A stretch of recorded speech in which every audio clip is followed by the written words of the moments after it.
Alright, magandang araw sa inyong lahat dyan. Update ulit tayo dito sa ating Davao City River Bridge.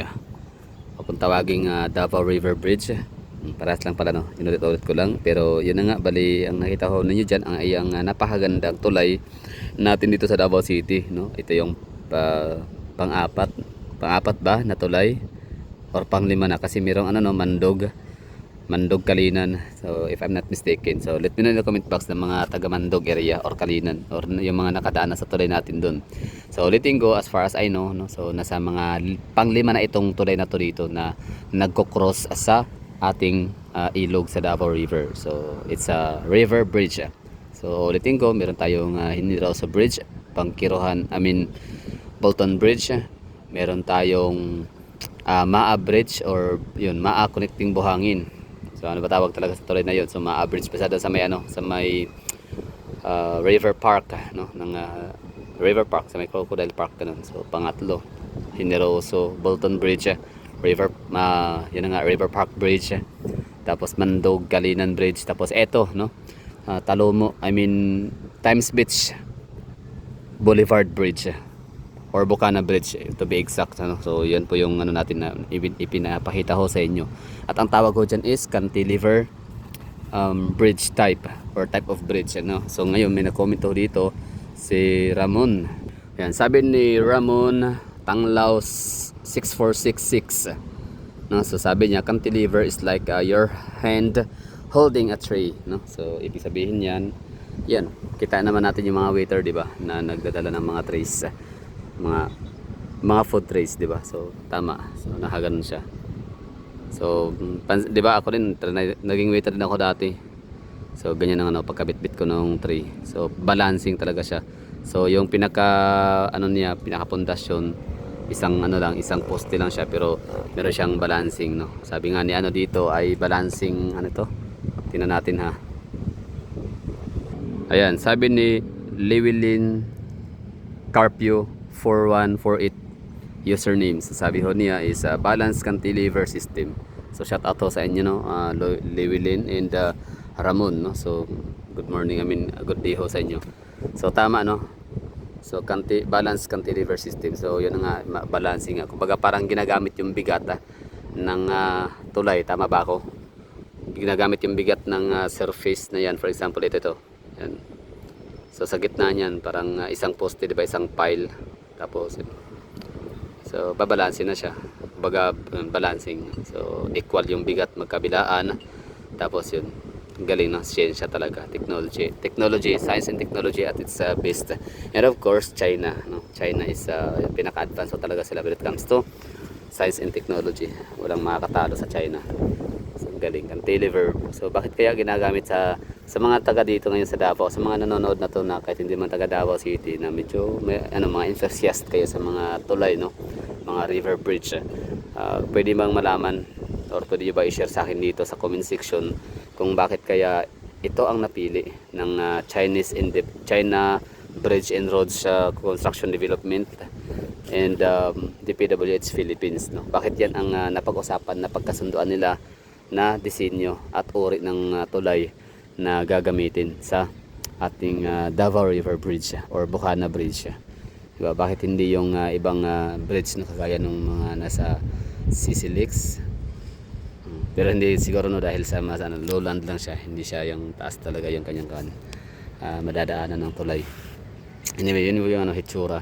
And of course, since update ho naman to dito, siyempre babanggitin ko na ulit yung aking laging binabasang article ng DPWH na ito nga ay projected to be completed by last quarter of the year. So that would be last quarter natin, ilang quarter ng isang taon. Of course, we have 4, no? So first quarter is January, February and March. Second naman ang April, May and June. July, August and September naman ang ating third quarter. And of course, the last quarter of the year, ang pang fourth quarter is ang October, November and December. So ibig sabihin, projected to be completed ay nasa mga October, November and December. So kahit alin dyan sa mga buwan na yan, ang mahalaga ay matatapos siya by the year of 2025. And then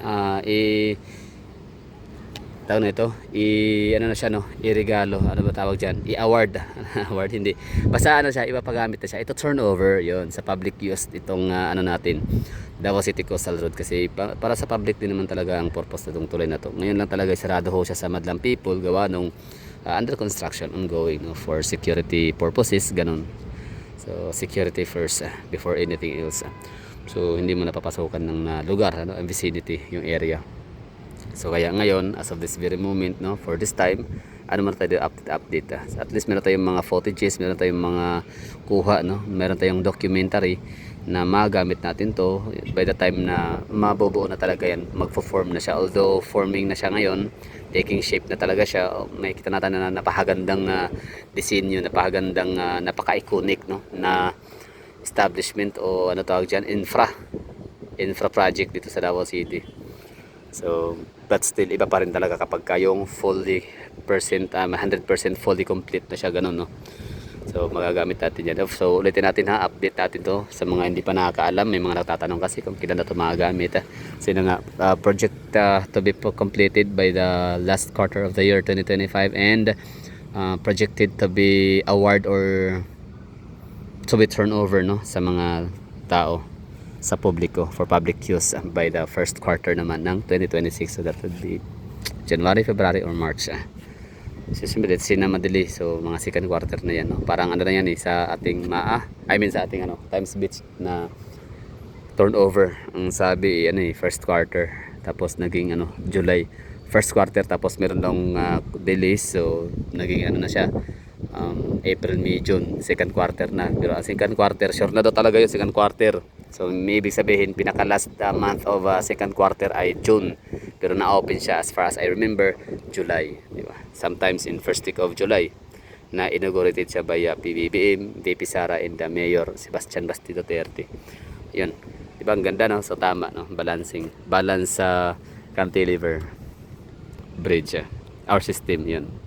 Tapos just like holding a tree, ganun. So yung lakas dito, isang poste lang siya, pero binabalanse siya or nagbabalanse siya dahil equal ang kanyang bigata.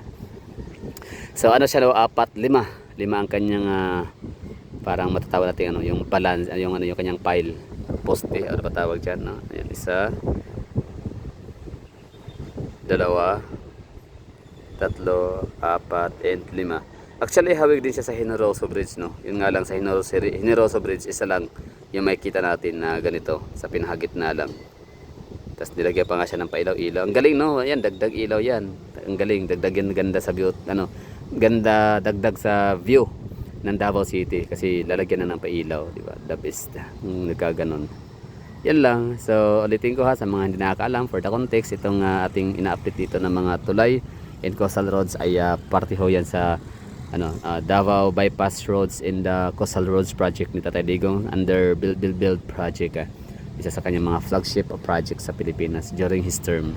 So hindi man siya natapos sa kanyang termino, pero kita naman natin ongoing ang construction. Kasi pinakahuli kasi to, in-implement, pinakahuli pinunduhan ni Tatay Digong. Buti na lang talaga napahabol, no? Na bigyan talaga tayo ng assurance si Tatay Digong na gawan tayo ng proyekto dito sa Davao City. So it's a 18 point something kilometer long na coastal road, no? So ang stretching ho nito ay nagsimula sa Aplaya, no? Bago Aplaya, Barangay Bago Aplaya, Orda, tama, Bago Aplaya. So asan ba yung Bago Aplaya diyan? Basta malayo doon, no? Yan, sabihin natin yung mga Bago Aplaya na yan diyan. Ito dito. Turo natin na. Yan, Bago Aplaya, tapos yan. Iikot yan dito, tapos curve, tapos yan, dadaan yan sa Times Beach, Bungo yan, maganon Matina Playa. Tapos yan, punta Dumalag. Tapos ito na yung rotunda or roundabout. Yan, ito rotunda roundabout ng Times Beach.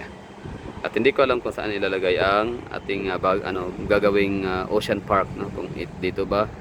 So di ko alam, abangan na natin yan, no? So let me know in the comment box sa mga nakakaalam saan ilalagay ang ating soon to rise na Ocean Park. So tatlong metropolitan,